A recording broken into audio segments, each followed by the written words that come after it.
In 1875, shortly after the Chicago fire, Edward Burling built a string of row houses here on a street that is now named for him, Burling. You can guess that they were built shortly after the fire from their masonry construction. We were afraid of wood at that time. And then you see some classical detailing he did along the cornice line of all 10 houses, and he brings it down and decorates the windows the same way.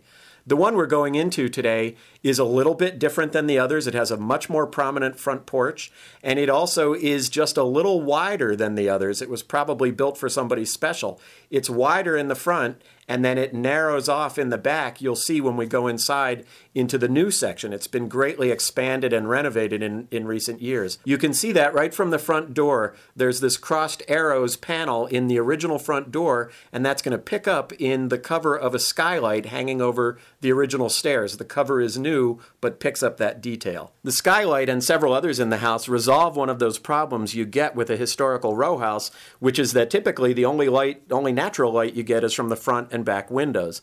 This house resolves that in another way as well. There are some side windows. In the dining room, there's one that brings in some side light. And in the new kitchen, there's also a window above the cabinetry so that you're not as confined as you might be. In these two original rooms, the living and dining room, you get that wonderful original grace of the high ceilings, the crown moldings, the baseboard moldings, beautiful floors, and a terrific old fireplace. But it's all been redone with a great feeling of contemporary panache, really nicely done rooms. And beyond them, behind them, is the new kitchen. Nice big contemporary size. It's got a very pretty island, beautiful cabinetry that has a vintage look to it, but modern finishes. Goes all the way up to the 12-foot ceilings so that you've got an enormous amount of storage space. And then beyond the kitchen, there is a sitting room and breakfast room that get a lot of daylight because they're in the part of the house that extends beyond the original back line of the homes. Millie Rosenblum was the agent when these sellers bought the house in 2011, and now you're the agent when they've got it on the market in 2012. Millie, sometimes that kind of short time span implies flipping, but as we've looked at this house, we've seen it's done far too well to be a flipper. That is correct, Dennis. My client purchased this house with the intent that a family member would live in this home, never to flip it. They gutted it and they rehabbed it, and it was gutted all the way down to the studs. There's all new electric, all new plumbing, all new HVAC. They also added on to the house so you'd get that perfect floor plan that has the living room, the dining room, the kitchen, the breakfast room, and a sitting area. They also enlarged the second floor to have a large master suite.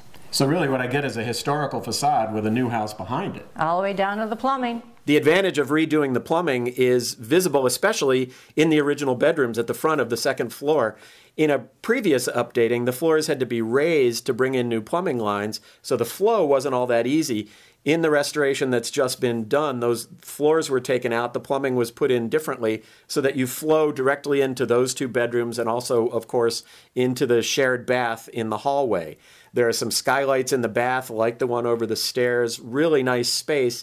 And then you come down the hall into the master suite, which to me has the feeling of a very gracious hotel suite. First, you've got a really large, beautiful master bath, not the sort of thing you're going to find in a historical home. Real crisp feeling to it. There's a big closet across the way, and then you come back further into the bedroom.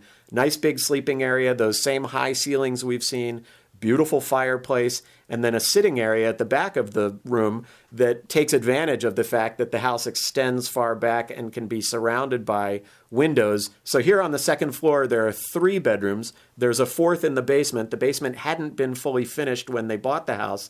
They created a bedroom in the basement and also a nice big family room, a beautiful space, really welcoming, and from there you can walk right out to the backyard. When you come out into the backyard, it's a nice, charming space, in part because the garage doesn't look like an alley garage. What it looks like is a cottage or a guest house. It's got the nice dormers on the roof and a very cute cupola. Another thing to notice about the garage is the new copper gutters. The house and garage got nice new copper gutters when the house was upgraded in the last few years. So you've got this nice backyard, but you also have the city's park systems as your yard. South of the house at the end of the block is beautiful Oz Park, and east just a few blocks is all of Lincoln Park. So you've got all those big wide open spaces to enjoy, or your haven of a backyard.